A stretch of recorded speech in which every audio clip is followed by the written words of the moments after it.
Cuando yo era un adolescente, nadie me podía gobernar.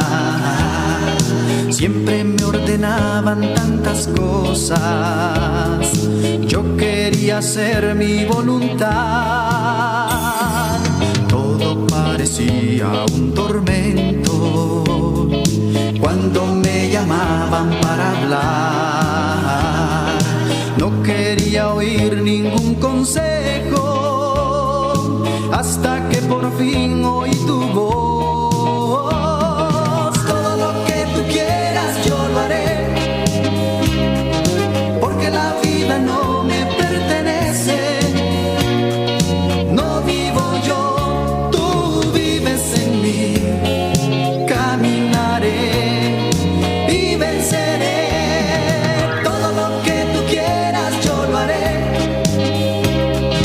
porque la vida no me pertenece. No vivo yo, tú vives en mí. Caminaré y venceré.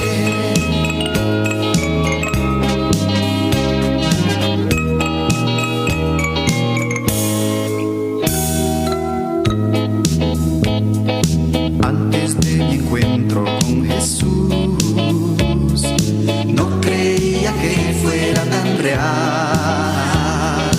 Muchas veces Él tocó mi puerta, pero no quería oír su voz. Hasta que una vez desesperado, ya casi perdiendo la razón, me porté como un enamorado y le dije con el corazón: